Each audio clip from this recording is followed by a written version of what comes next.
إن الحمد لله نحمده ونستعينه ونستغفره ونعوذ بالله من شرور أنفسنا ومن سيئات أعمالنا من يهده الله فلا مضل له ومن يضلل فلا هادي له أشهد أن لا إله إلا الله وحده لا شريك له وأشهد أن محمدا عبده ورسوله لا نبي بعده يا أيها الذين آمنوا اتقوا الله حق تقاته ولا تموتن إلا وأنتم مسلمون يا أيها الذين آمنوا اتقوا الله حق تقاته ولا تموتن إلا وأنتم مسلمون يا أيها الناس اتقوا ربكم الذي خلقكم من نفس واحدة وخلق منها زوجها وبث منهما رجالا كثيرا ونساء واتقوا الله الذي تساءلون به والأرحام إن الله كان عليكم رقيبا يا أيها الذين آمنوا اتقوا الله وقولوا قولا سديدا يصلح لكم أعمالكم ويغفر لكم ذنوبكم ومن يطع الله ورسوله فقد فاز فوزا عظيما أما بعد معاشر المسلمين رحمني ورحمكم الله عز الله وإياكم. Segala puji bagi Rabbul Alamin yang telah menciptakan kita dengan sebaik-baik penciptaan, yang dengannya kita senantiasa bersyukur kepada Allah Jalla wa'ala,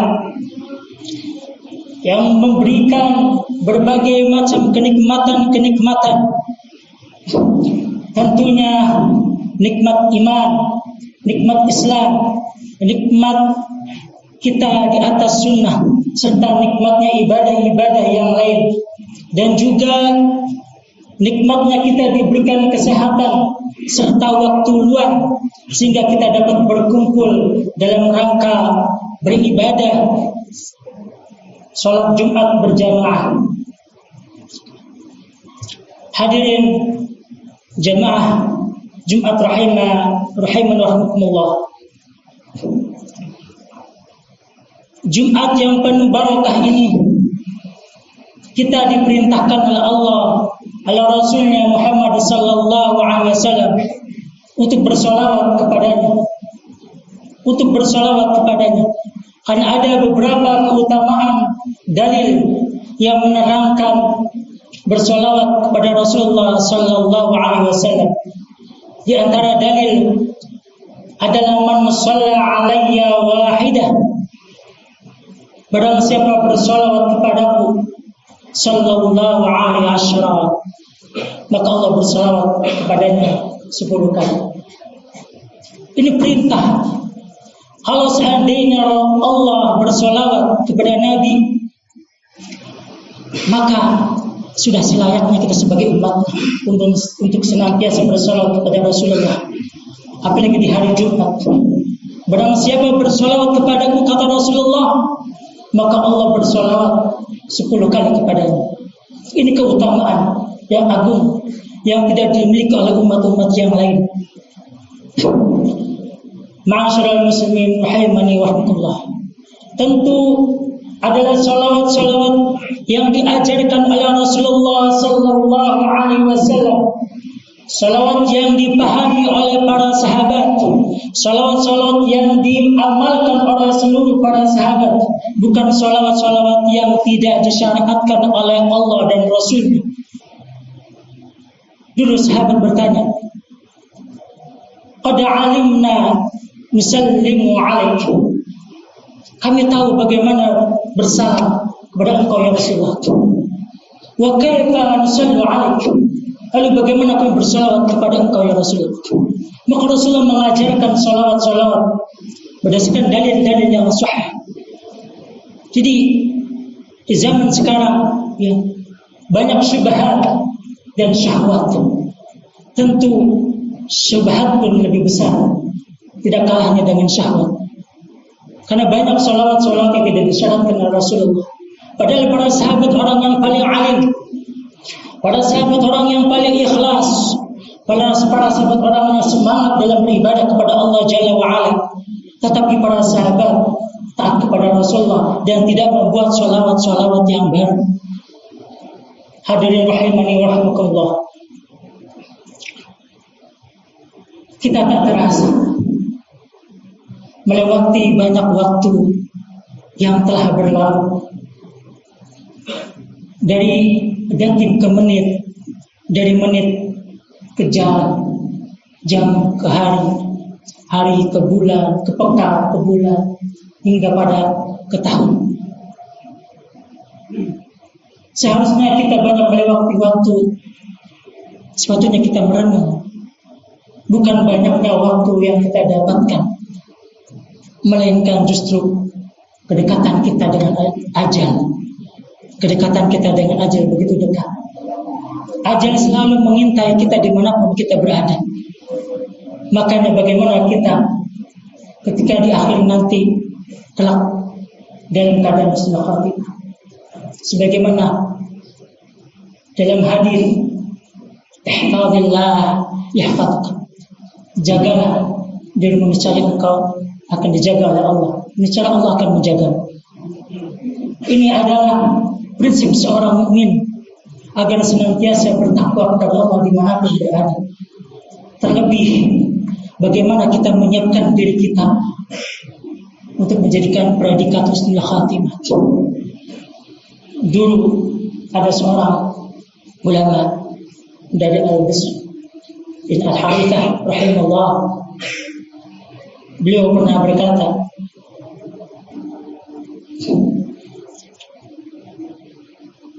berkata, begini, marartu birajulin minal ubad bil Basrah. Dulu aku pernah melewati seorang lelaki yang ahli ibadah di Basrah. Wa huwa yabki, dan dia sedang menangis. Seorang ahli ibadah, tapi sampai dengan ahli ibadah dipredikatkan dia sebagai ahli ibadah, tapi menangis. Wa huwa yabki, dia diketahui sedang menangis. Faqultu, maka aku bertanya kepadanya, ma yabkiku, apa yang menyebabkan engkau menangis? Faqal, dia menjawab, abaki ala ma faradtu min umri. Aku menangis karena umurku. Aku menangis karena umurku yang telah berlalu, yang telah luput.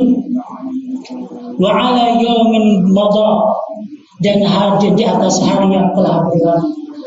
Itu seorang ulama begitu menangis dengan keulamaannya, dengan banyak ibadahnya, tetapi tetap menangis. Bagaimana dengan diri kita yang jauh dari Allah, yang banyak luput, yang sibuk dengan dunia dan dunia? Kemudian melanjutkan para ibadah ini, min ajli, sedangkan ajalku begitu dekat. Lam yatabayyan fihi amali, sedangkan amalku belum jelas. Masya Allah, ini jadi perenungan kita. Ini jadi perenungan kita para hadirin. Karena sudah banyak waktu-waktu yang telah kita lewati, sudah banyak tahun-tahun yang telah kita lewati, tapi kita sulit untuk beribadah istiqomah di atas sunnah, istiqomah di atas ibadah, istiqomah di atas sunnah-sunnah yang lain. Terkadang kita mengaku harus sunnah, lebih banyak meninggalkan yang Rasul sunnahkan kepada kita. Lantas apa? Bagaimana amalan yang kita tinggalkan kemudian bisa bermanfaat setelah kita meninggal? Karena banyak amalan-amalan kita tinggalkan bukan menjadikan amalan yang dapat menolong kita, yang dapat memberikan manfaat kepada kita, tetapi menjadikan sedekah, bukan sedekah jariah tapi sedekah jariah dosa. ya, jari dosa, banyak di medsos dan sebagainya. Na'udzubillah min dzalik, na'udzubillah. Nasallallahu alaihi wasallam. Lantas apa saja yang amalan yang bisa kita tinggalkan? Hadirin rahimani wa rahimakumullah. Pertama adalah kesolehan. Jadikan diri kita agar senantiasa istiqomah belajar menjadi hamba yang saleh. Makanya Nabi sering berdoa, Allahumma inni as'aluka, aku mohon kepadamu ketakwaan. Allahumma as'aluka, Allahumma as'aluka tuqa wal afafa wal ghina. Aku mohon kepadamu ketakwaan wal afafa. Makna wal afafa, ya, menurut Syekh Utsaimin dijelaskan di dalam Riyadhus Shalihin mensyarah beliau bahwa al-afafa adalah menjauhkan diri kita, menghindarkan diri kita dari perbuatan yang haram, dari perbuatan dosa. Kemudian wal afafa wal ghina, dan kayakan hati kita. Rasul meminta begitu. Bagaimana dengan kita di zaman sekarang? Tentu ketakwaan adalah salah satu modal kita untuk mencapai keridhaan Allah Subhanahu wa Ta'ala. Bahkan kesolehan juga ini merupakan sesuatu amalan yang didoakan oleh orang-orang soleh yang lainnya. Sebagaimana dalam hadis tasyahud, Assalamu alayna wa ala ibadillah sholihin. Salam kesejahteraan untuk kami dan kesejahteraan untuk hamba-hamba Allah yang soleh. Ini didoakan. Kesolehan kita akan didoakan oleh orang-orang yang soleh. Bahkan disebutkan di dalam hadis tentang bacaan tasyahud, Rasulullah sallallahu alaihi wasallam bersabda, "Fa innakum idza qultumuha, jika kalian mengucapkan seperti itu, maka doa tadi tertuju asabat, maka doa tadi tertuju kullu 'abdin lillahi shalih, maka tertuju kepada hamba-hamba Allah yang saleh di sama wal ardh, di langit ataupun di bumi." Insyaallah. Yang kemudian yang kedua adalah kesolehan sebagai orang tua. Kesolehan sebagai orang tua yang akan berpengaruh kepada anaknya. Maka di dalam surat Al-Kahfi, wa ammal jidaru fakana lil ghulamaini yatimaini fil Madinah. Adapun dinding rumah kepunyaan dua orang anak yatim di kota itu. Wa kana tahtahu kanzul lahuma wa kana abuhuma shalihan. Dan di bawahnya terdapat harta benda, ya, sebagai simpanan bagi mereka berdua. Wa kana abuhuma shalihan. Sedangkan bapaknya adalah seorang ayah yang saleh. Sangat berpengaruh. Masyaallah muslim. Maka Ibnu Katsir mengatakan di dalam hadis ini menjelaskan bahwa pengaruhnya seorang mukmin, seorang ayah itu berpengaruh kepada anak-anak, sehingga anak-anak itu terjaga, anak-anak itu terpelihara dan mulia, yang diberkahi atas amalan orang tuanya di dalam kebaikan untuk dunia dan akhirat. Ini Imam Ibnu Katsir di dalam Al-Quranul Azim menjelaskan tentang itu. Kemudian amalan yang lainnya yang dapat kita tinggalkan adalah menjadikan diri kita sebagai pelopor kebaikan. Pelopor kebaikan. Namun pelopor kebaikan ini tentu yang sudah dijelaskan oleh Rasul dan para sahabatnya. Bukan sesuatu hal-hal yang muhdats, bukan sesuatu hal yang baru di dalam agama. Itu bukan pelopor. Pelopor kita adalah para sahabat. Sebagaimana Rasulullah khairun nas qarni, thumma alladhina yalunahum, thumma alladhina yalunahum. Sebaik-baik kurunku masaku pada zamanku adalah sahabat, kata Rasul. Kemudian thumma alladhina yalunahum. Kemudian setelah sahabat siapa? Para tabi'in. Thumma alladhina yalunahum. Kemudian setelah tabi'in adalah tabi'in. Jadi 3 generasi yang kita ikuti. 3 generasi yang dijamin kebenarannya di dalam beribadah, di dalam mengikuti manhaj Rasulullah. Itu yang harus kita ikuti. Jadi jadikan pelopor kita adalah Rasulullah dan para sahabat. Sebagaimana dalil, man sanna sunnatan hasanatan fa'umila biha ba'dahu kana ajruhum mithlu ujurihim min ghairi an yanqusa min ujurihim syai'a. Barang siapa melakukan suatu amalan kebaikan lalu diamalkan oleh orang setelahnya, maka akan dicatat baginya ganjaran semisal ganjaran yang dia ikuti dan tidak mengurangi sedikit pun dari apa yang dia peroleh. Ini asbabul wurudnya adalah bukan perkara yang baru. Dulu zaman para sahabat ada seorang musafir yang dimana dalam perjalanan dia istirahat di masjid, kehabisan bekal. Itu yang para ulama seperti itu, kehabisan bekal. Kemudian Rasulullah bersabda dengan hadis ini, dan yang lain para sahabat membantu untuk melakukan sedekah. Maka ini bukan perkara yang baru, bukan perkara yang baru. Yang selalu dijadikan oleh mereka bahwa dalil ini adalah dalil bolehnya melakukan perkara baru. La, nauzubillah min dzalik. Kemudian yang berikutnya adalah amalan kita menjadikan bermanfaat setelah kita meninggal, yaitu sedekah jariyah. Ya, sebagaimana dijelaskan oleh Rasulullah sallallahu alaihi wasallam, "Idza mata al-insanu inqata'a 'amaluh." Jika manusia wafat telah terputus amalnya. Illa min thalathatin, kecuali tiga perkara. Man shadaqatin jariyah, orang yang senantiasa bersedekah jariyah. Kemudian al-ilmu yuntafa'u bih, ilmu yang bermanfaat. Yang ketiga adalah waladun shalih yad'ulah, dan anak soleh yang selalu senantiasa mendoakan kita. Inilah dan amal kita. Bagaimana menciptakan rumah tangga kita, menjadikan rumah tangga yang senantiasa beribadah kepada Allah Subhanahu wa ta'ala. Dan banyak yang lainnya.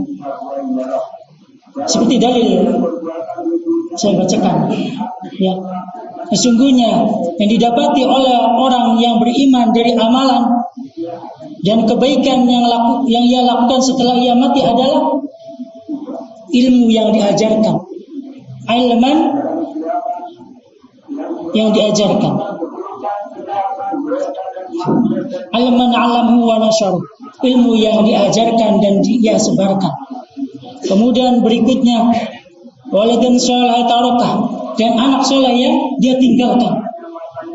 Wa mushafan warusah, dan mushaf Al-Quran yang dijadikan warisan. Wa masjidan banahu, dan masjid yang dibangun, ya, dan seterusnya panjang kalau kita baca. Maka jadikan umur kita, ma'asyiral muslimin, untuk saat ini, ya, meninggalkan, agar kita dapat meninggalkan setelah kita meninggal, menjadikan bekas tercatat dan diingat oleh saudara kita, oleh teman kita, menjadikan bekas yang baik. Dari Abu Abdullah bin Bishr, ada seorang Badui bertanya, "Man khairun nas ya Rasul?" Siapa yang paling baik? Rasul menjawab, "Man tala umruhu wa asuna umruhu." Yaitu orang yang baik umurnya, yang panjang umurnya dan baik amal. Semoga kita termasuk orang-orang yang senantiasa menjadikan salah satu yang panjang umur dan baik amal. Aqulu qouli hadza wa astaghfirullaha li wa lakum wa sa'iril muslimin innahu huwas samiul alim.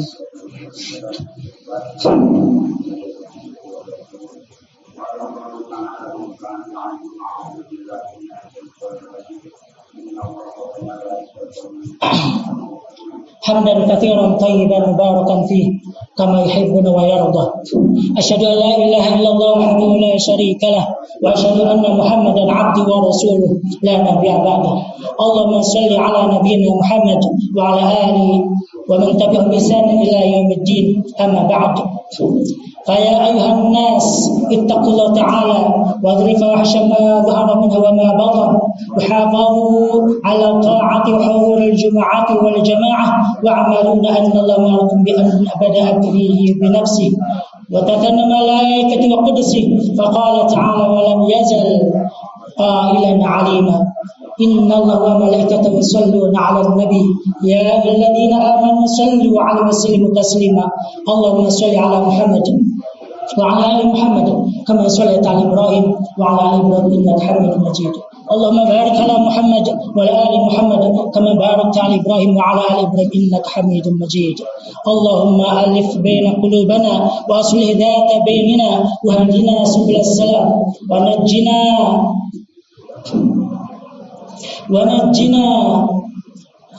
ونجنا من الظلمات إلى النور وجنبنا فواحش ما ظهر منها وما بطن وبارك لنا في أسماعنا وأبصارنا وقلوبنا وأزواجنا وذريتنا وتب علينا إنك أنت التواب الرحيم واجعلنا شاكرين بنعمك مثنين بها عليك قابلين لها وأتممها علينا ربنا هب لنا من أزواجنا وذريتنا قرة أعين واجعل للمتقين إماما اللهم اكفنا بحلالك عن حرامك واغننا بفضلك عمن سواك اللهم اكفنا بحلالك عن حرامك واغننا بفضلك عمن سواك اللهم حسن عاقبتنا في الامور كلها واجرنا من خزي الدنيا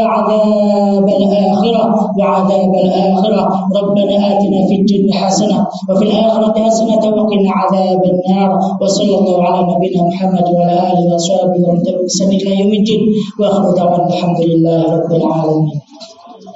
أقيموا الصلاة.